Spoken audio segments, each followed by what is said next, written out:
ऐसे हम लोग क्लास का पढ़ाई जूम ऐप पर लाइव क्लास कर रहे हैं, और जिनको नहीं सही से नेट का कनेक्शन मिला है वो काइंडली यूट्यूब पर भी उसी चीज़ का वीडियो आप देख सकते हैं। आज हम यूट्यूब पर वीडियो बनाने जा रहे हैं और आज का टॉपिक है कि कुछ बच्चे का कहना है कि सर डेंसिटी का डेरिवेशन आप बता दीजिए। तो आज हम लोग पढ़ाई करेंगे डेंसिटी के डेरिवेशन का। तो अब हम लोग देख लेते हैं कि पहले डेंसिटी निकालना किसका है। डेंसिटी निकालना है यूनिट सेल का। यूनिट सेल का डेंसिटी निकालना है तो यूनिट सेल का पहले ज्योमेट्री लिख लो। तो यूनिट सेल का ज्योमेट्री आ गया क्यू। इसका साइड ले लेते हैं, क्यू का साइड हम लेफ्ट कर लेते हैं ए लेफ्ट। यूनिट सेल का ज्योमेट्री हो गया क्यू, साइड ए मान लेफ्ट कर। क्लिक करने के बाद आप देख लीजिए कि यूनिट सेल में होते क्या है। तो यूनिट सेल में होते हैं कंपोनेंट। तो केमिस्ट्री में कंपोनेंट वर्ड का मतलब हो गया एटम, मोलेकुलर, आयन। तो पार्टिकल हो सकता है एटम, मोलेकुल और आयन। पता चला, एटम, मोलेकुल और आयन। अब आता है कि अब हम डेंसिटी निकालने चले तो डेंसिटी के लिए क्या चाहिए। तो डेंसिटी के लिए चाहिए मास बाई, डेंसिटी के लिए चाहिए मास बाई वॉल्यूम। मास और वॉल्यूम चाहिए। चले वॉल्यूम क्यू का साइड क्यू मतलब ए क्यू। क्यू का वॉल्यूम हो गया ए क्यू। अब चाहिए इसका मास। तो मास के रूप में क्या है, पार्टिकल है, एटम है, मोलेकुल और आयन है। तो आपने पढ़ाई किया मोल कंसेप्ट से कि 6.022 इंटू 10⁻23 पार्टिकल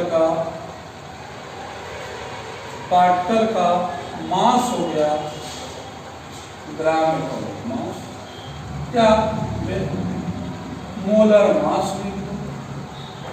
मोलर मास, मोल कंसेप्ट से हम लोग क्या जानते हैं कि इतना पार्टिकल है तो इसका मास को क्या लिखेंगे, मोलर मास।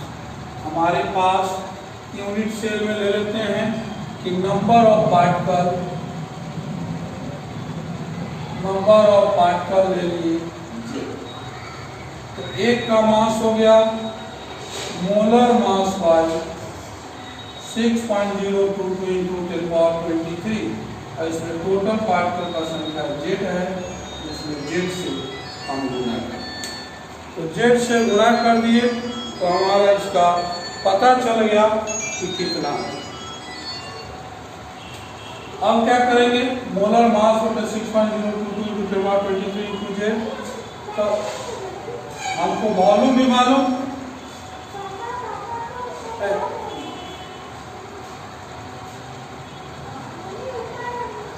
वॉल्यूम भी मालूम और जेड भी मालूम।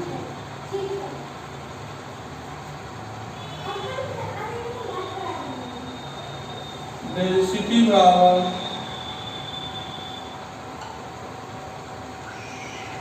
Mass by volume.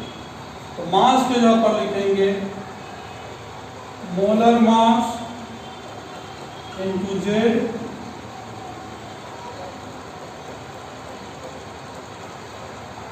वॉल्यूम के जगह पर ए क्यू। अर्थात डेंसिटी का सूत्र हो गया डेंसिटी बराबर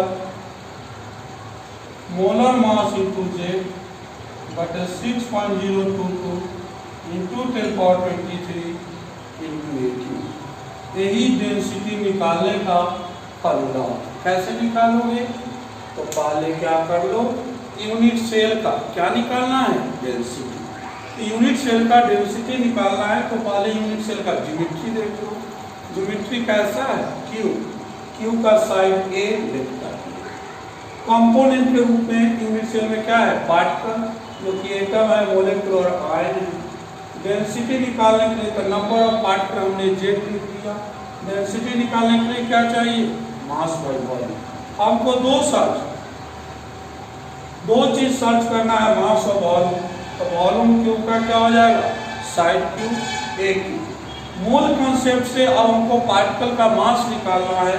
तो जैसा कि हम जानते हैं 61023 पार्टिकल का मास मोलर मास के बराबर है। इसलिए Z पार्टिकल का मास मोलर मास बटे 61023 इंटू Z। आपने क्या निकाल लिया, Z पार्टिकल का मास। डेंसिटी मास बाई वॉल्यूम, तो मास का यहाँ पर molar mass into Z 61022 into 1023 और वॉल्यूम के जब पर आपको क्या दिख रहा है, AQ। अब हम डेंसिटी बराबर हो गया molar mass into Z 61022 into 1023 into AQ। यही डेंसिटी निकालने का तरीका है। अब Z कहाँ से लोगे, तो आप जानते हो कि FCC हो तो Z 4 ले लो, BCC है तो Z 2 ले लो, और सिंपल क्यूबिक है तो क्या ले लोगे, Z का वैल्यू 1 ले लो। यह आया यूनिट सेल का ज्योमेट्री निकालने का तरीका। Again you find any type of a problem to finding the density of unit cell, you ask, आप पूछ सकते हैं दोबारा हमसे, फिर हम बता देंगे। नेक्स्ट आता है कुछ सॉलिड का प्रॉपर्टी है कि सॉलिड के प्रॉपर्टी के बारे में आप बताएं। तो सॉलिड के प्रॉपर्टी में पहला आता है मैग्नेटिक प्रॉपर्टी। अब आता है कि मैग्नेटिक प्रॉपर्टी सॉलिड में आता कहाँ से है, क्यों होता है, इस चीज को जाने, तब हम सॉलिड को फिर अगेन क्लासिफाई करेंगे on the basis of their magnetic property. तो पहले चले आते हैं मैग्नेटिक प्रॉपर्टी का कॉज जानने। आप कॉज जानिएगा। अब इस चीज को देखिए, हर सब्सटेंस जो मैटर है वह बना हुआ है छोटा पार्टिकल एटम से, और एटम में न्यूट्रॉन प्लस प्रोटॉन बंधा हुआ है, इलेक्ट्रॉन इसका मूव करता है। आपने जैसा कि कंपोजिशन ऑफ एटम पढ़ा रिगार्डिंग एटॉमिक स्ट्रक्चर। तो अब हम देखें कि कॉज पर हम चले तो दुनिया का हर सॉलिड, हर मैटर एक छोटे पार्टिकल से बना हुआ एटम जिसका नाम है, उस एटम में इलेक्ट्रॉन, प्रोटॉन और न्यूट्रॉन उसका पार्ट हुआ।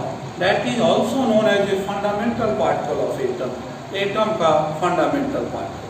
चले, न्यूट्रॉन और प्रोटॉन तो न्यूक्लियस में है, इलेक्ट्रॉन उसके चारों तरफ घूमता है। अब आप अगर फिजिक्स पढ़ रहे होइएगा तो इलेक्ट्रॉन मोशन में है, तो इलेक्ट्रॉन पर चार्ज है, और चार्ज जब मोशन में होता है तो वह प्रोड्यूस करता है करंट। चार्ज जब मोशन में होता है तो प्रोड्यूस करता है करंट, और जब करंट आ जाता है तो करंट के चारों तरफ मैग्नेटिक फील्ड का उत्पत्ति होता है। आप कहिएगा कि that is the experimental basis, कि आपने 10th में पढ़ा होगा कि एक कार्डबोर्ड ले लिए, कार्डबोर्ड पर हम आयरन का बुरादा रख दिए और नीचे से एक वायर के सहारे इसमें करंट दे दिए। क्या होता था कि जब तार देते थे, करंट नहीं देते थे, तो बुरादा जसका तस रहता था। जैसे करंट दे दिए वायर में, बुरादा एक सर्कुलर रूप में घूमने लगता है, अर्थात वायर के चारों तरफ सर्कुलर रूप में क्या आ गया, मैग्नेटिक फील्ड। तो जैसे इलेक्ट्रॉन किसी मैटर का मोशन में होता है, उसमें इलेक्ट्रॉन में चार्ज है, और चार्ज जब मोशन में होता है करंट आ गया, इसी करंट के चारों तरफ मैग्नेटिक फील्ड का उत्पत्ति हुआ। तो पहले हम लोग को यह नहीं पढ़ना था, हम लोग को यही पढ़ना था कि क्या मैग्नेटिक प्रॉपर्टी का उत्पत्ति कैसे होगा, जो कि हम आपको समझाए कि मैटर बना हुआ है एटम से। एटम का 3 फंडामेंटल पार्टिकल, न्यूट्रॉन, प्रोटॉन उसके न्यूक्लियस में, और इलेक्ट्रॉन कहाँ है, इलेक्ट्रॉन उसके चारों तरफ मोशन में है, इलेक्ट्रॉन पर चार्ज है, और चार्ज जब मोशन में आता है तो क्या उत्पत्ति होता है, करंट का, और करंट के चारों तरफ मैग्नेटिक फील्ड होता है। जैसा कि 10th के फिजिक्स में आप एक्सपेरिमेंट पढ़े होइएगा कि कार्डबोर्ड से वायर दे दिए, और जब उसमें करंट दिए तो करंट, उस पर करंट के कारण मैग्नेटिक फील्ड हुआ, और आयरन का बुरादा एक सर्कुलर मोशन में घूमने लगता है। यही आया कि एक मैग्नेटिक प्रॉपर्टी। और इस मैग्नेटिक प्रॉपर्टी के आधार पर हम सॉलिड को क्लासिफाई करेंगे। तो सॉलिड को क्लासिफाई करने का जो तरीका है मैग्नेटिक प्रॉपर्टी के आधार पर वह निम्नलिखित है। एक आता है पैरामैग्नेटिक सब्सटेंस, एक आता है पैरामैग्नेटिक सब्सटेंस, उसमें क्या है सोडियम। पैरामैग्नेटिक सब्सटेंस में हम लोग देखेंगे कि क्या है। तो पैरामैग्नेटिक सब्सटेंस अगर हमारे हाथ में कोई वस्तु हो तो मैग्नेट के नज़दीक अगर हम इसको ले जाए, मैग्नेट इसको अट्रैक्ट करने लगे तो हम इस सब्सटेंस का नाम रख देंगे वो यह सब्सटेंस एक पैरामैग्नेटिक सब्सटेंस है। तो पैरामैग्नेटिक सब्सटेंस को कैसे डिफाइन करेंगे? अगर क्वेश्चन पूछा जाए तो आप कहे कि अगर किसी वस्तु को मैग्नेटिक फील्ड में लाने पर मैग्नेट उसको अपने तरफ आकर्षित करता है तो उसको हम लोग पैरामैग्नेटिक सब्सटेंस कहते हैं। अब कैसे आइडेंटिफाई करेंगे? तो आपने 11th में पढ़ा इलेक्ट्रॉनिक कन्फिगरेशन। आप पहले उसका इलेक्ट्रॉनिक कन्फिगरेशन निकाले और उसमें अनपेयर्ड इलेक्ट्रॉन को ढूंढे। अगर अनपेयर्ड इलेक्ट्रॉन आता है तो आप उसको पैरामैग्नेटिक कहे। जैसा अगर हम आपको कहे Ni+2, Ni+2 के बारे में अगर हमको बताने के लिए कहा जाए कि कैसा सब्सटेंस है तो हम इसका इलेक्ट्रॉनिक कन्फिगरेशन लिखेंगे। तो Ar3Da, डी में हम इलेक्ट्रॉन को सजाएंगे। सजाने का आपने तरीका पढ़ा मून्स नियम, और मून्स नियम से जब हमने इस 8 इलेक्ट्रॉन को सजाए तो हमको 2 अनपेयर्ड आया। तो 2 अनपेयर्ड आया, तो जैसे अनपेयर्ड आ गया उसको हम लोग कहेंगे कि वो अनपेयर्ड है या पैरामैग्नेटिक है। और इसका मैग्नेटिक मोमेंट अगर निकालेंगे तो वह लिखेंगे √N+2 Bm। Bm एक यूनिट है मैग्नेटिक मोमेंट का जिसको बोर मैग्नेटन कहते हैं। तो यहाँ पर अनपेयर्ड आ गया 2 लिखे, 2 जोड़ 2 √8 Bm। तो अगर आपसे कहे कि कोई सॉलिड पैरामैग्नेटिक है तो आप कैसे पता कीजिएगा? उसका इलेक्ट्रॉनिक कन्फिगरेशन आप लिखो और लिखने के बाद उसमें अनपेयर्ड इलेक्ट्रॉन को ढूंढो। अगर अनपेयर्ड इलेक्ट्रॉन आपको आता है, आप परीक्षा में लिख कर आए this substance is a paramagnetic substance. और अगर मैग्नेटिक मोमेंट पूछे तो उसको आप इस तरह से गुना कर दें, √N+2 Bm निकाल लीजिए पैरामैग्नेटिक। अब प्रश्न आता है कि तो कौन सा सॉलिड पैरामैग्नेटिक होगा? सीधे कहना कि जिसको मैग्नेट के नजदीक लाए, मैग्नेट अट्रैक्ट किया, पैरामैग्नेटिक है। और पैरामैग्नेटिक में अनपेयर्ड इलेक्ट्रॉन आता है। दूसरा आता है डाईमैग्नेटिक सब्सटेंस। तो डाईमैग्नेटिक सब्सटेंस जो है कि जिसको मैग्नेटिक फील्ड में लाए तो मैग्नेट क्या करे? रिपल्सन करे। मैग्नेट के नजदीक लाने पर रिपल्सन हो तो उसको डाईमैग्नेटिक कहेंगे। और डाईमैग्नेटिक सब्सटेंस में अनपेयर्ड इलेक्ट्रॉन नहीं होते हैं। अनपेयर्ड इलेक्ट्रॉन का संख्या 0 होता है। जैसा कि अगर हम Zn+2 को लिखे, Ar3 लिखे, अब आप D का घर बनाए,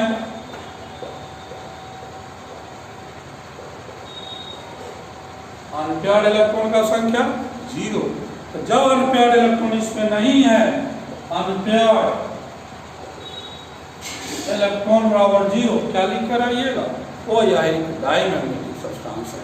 अर्थात जिसमें अनपेयर्ड इलेक्ट्रॉन हो उसको लिखे पैरामैग्नेटिक, पेयर्ड हो डाईमैग्नेटिक। और भी क्लासिफिकेशन है तो और क्लासिफिकेशन हम लोग नेक्स्ट वीडियो में बनाकर आपको बता देंगे कि सॉलिड का और सब मैग्नेटिक नेचर पर क्या क्लासिफिकेशन है वो बताए, और भी है इसका मैग्नेटिक नेचर पर जो स्टडी कराएंगे।